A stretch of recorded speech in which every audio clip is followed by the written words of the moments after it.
Hello everyone, आप सभी का स्वागत है हमारे चैनल टैट वॉरियर्स में। फ्रेंड्स, हमारी आज की वीडियो का विषय है अक्षांश और देशांतर। फ्रेंड्स, आज की वीडियो शुरू करने से पहले एक बात जो हम आपसे कहना चाहेंगे।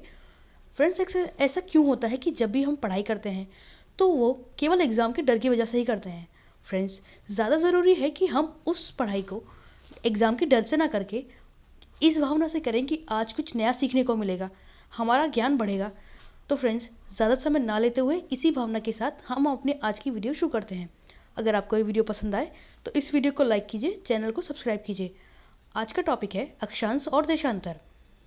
ये रेखाएं अध्ययन की सुविधा के लिए ग्लोब पर काल्पनिक हैं, जिनके द्वारा विभिन्न देशों की स्थिति, समय तथा जलवायु का अध्ययन ग्लोब पर सुविधापूर्वक किया जाता है।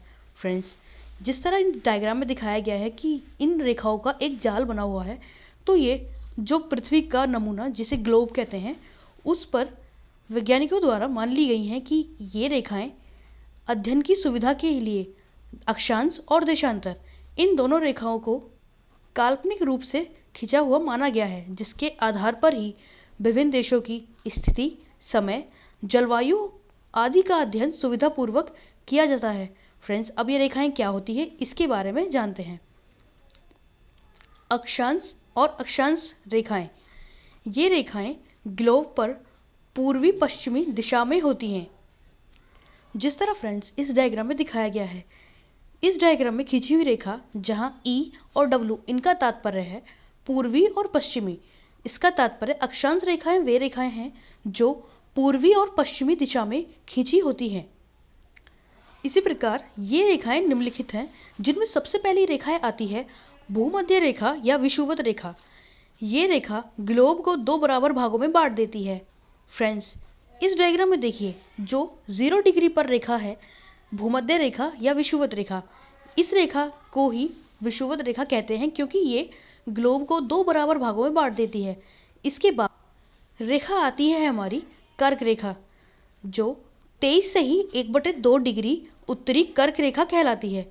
21 जून को सूर्य की किरणें इस रेखा पर सीधी पड़ती है, जिसके कारण उत्तरी गोलार्ध में ग्रीष्म ऋतु होती है। फ्रेंड्स, यहाँ ये बात समझने वाली है कि भूमध्य रेखा के ऊपर का हिस्सा जो उत्तरी गोलार्ध कहलाता है और इसके नीचे का हिस्सा दक्षिणी गोलार्ध कहलाता है। तो उत्तरी गोलार्ध में जो 23 से ही 1/2 डिग्री पर रेखा है वो कर्क रेखा कहलाती है। इसी प्रकार जो अगली रेखा है वो है मकर रेखा, जो 23 से ही 1/2 डिग्री दक्षिणी रेखा मकर रेखा कहलाती है। 22 दिसंबर को सूर्य की किरणें इस रेखा पर सीधी पड़ती हैं, जिसके कारण दक्षिणी गोलार्ध में ग्रीष्म ऋतु होती है। फ्रेंड्स, इस डायग्राम में दिखाई गई ये दक्षिणी गोलार्ध में जो 23 से ही 1/2 डिग्री पर रेखा है, इसे मकर रेखा कहते हैं। इसी प्रकार अगली रेखा आती है हमारी, जिसे आकृतिक वृत्त कहते हैं, जो 66 से ही 1/2 डिग्री सेंटीग्रेड पर उत्तरी अक्षांश को आकृतिक वृत्त कहते हैं। इस वृत्त पर 21 जून को 24 घंटे का दिन होता है। फ्रेंड्स, इसी प्रकार उत्तरी गोलार्ध में जो ये आकृतिक रेखा जहाँ लिखा है, ये 66 से ही 1/2 डिग्री की दूरी पर होती है, जिसे आकृतिक रेखा कहा जाता है। इसे आकृतिक वृत्त भी कहते हैं। इसी प्रकार अगली रेखा आती है हमारी अंटार्कटिक वृत्त, जो 66 से ही 1/2 डिग्री पर दक्षिण रेखा को अंटार्कटिक वृत्त कहते हैं। इस वृत्त पर 22 दिसंबर को 24 घंटे का दिन होता है। फ्रेंड्स, इस प्रकार दक्षिणी गोलार्ध में ये रेखा जो अंटार्कटिक रेखा कहलाती है 66 से ही 1/2 डिग्री पर होती है। इसी प्रकार ग्लोब पर इन सभी रेखाओं की स्थिति से ये निर्धारण होता है कि कौन सा देश कौन सी गोलार्ध में है। इस प्रकार उदाहरण के लिए फ्रेंड्स समझ लीजिए कि हमारा देश भारत उत्तरी गोलार्ध में है, जिसका एग्जाम्पल है कि कर्क रेखा पर 21 जून को सूर्य की किरणें सीधी पड़ती हैं, जिसके कारण उत्तरी गोलार्ध में ग्रीष्म ऋतु होती है।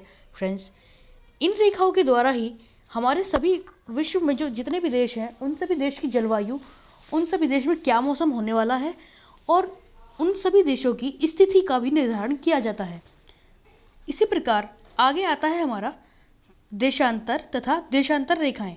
फ्रेंड्स, देशांतर रेखा इससे समझते हैं ग्लोब पर खींची गई उत्तर से दक्षिण की ओर काल्पनिक रेखाएं देशांतर रेखाएं कहलाती हैं। फ्रेंड्स, इसका तात्पर्य है कि जिस प्रकार गोलाई में ये ग्लोब दो भागों में काटा गया है, इसी प्रकार उत्तरी ध्रुव से दक्षिण ध्रुव की ओर इन रेखाओं को काल्पनिक माना गया है, जिन्हें देशांतर रेखाएं कहते हैं। अब फ्रेंड्स, देशांतर रेखाएं क्या होती हैं इसे समझते हैं। इसमें जो देशांतर रेखा है वो है अंतरराष्ट्रीय तिथि रेखा। फ्रेंड्स, यह रेखा ग्लोब को उत्तर से दक्षिण की ओर दो बराबर भागों में बांटती है। फ्रेंड्स, जैसा इस डायग्राम में दिखाया गया है, ये रेखा उत्तरी ध्रुव से दक्षिणी ध्रुव की ओर ग्लोब को दो बराबर भागों में बांट देती है, जिसे अंतरराष्ट्रीय तिथि रेखा कहते हैं। आगे बढ़ते हैं। इस रेखा के द्वारा ही संपूर्ण विश्व के समय का निर्धारण किया जाता है। भारतीय समय अंतरराष्ट्रीय तिथि रेखा से 5 घंटे 30 मिनट आगे है। फ्रेंड्स, इसका तात्पर्य जिस प्रकार इस डायग्राम में है, जो रेखा बीचों बीच है वो अंतरराष्ट्रीय तिथि रेखा कहलाती है। इसके दोनों ओर जो रेखाएं हैं उनकी संख्या 180 होती है। 180 एक साइड और 180 ही दूसरी साइड। फ्रेंड्स, इसी प्रकार ये जो बीच की रेखा यानी अंतरराष्ट्रीय तिथि रेखा है, इस रेखा के अनुसार ही संपूर्ण विश्व के समय का निर्धारण किया जाता है। हमारा भारतीय समय इस रेखा से 5.5 घंटे आगे माना जाता है। इसी आधार पर अन्य देशों के समय का भी निर्धारण किया जाता है। तो फ्रेंड्स, आज की इस वीडियो में इतना ही। अगर आपको ये वीडियो पसंद आए तो इस वीडियो को लाइक कीजिए, शेयर कीजिए और आपके सुझाव हमें कमेंट करके ज़रूर बताएं। अपना ध्यान रखें, अपने अपनों का ध्यान रखें। धन्यवाद।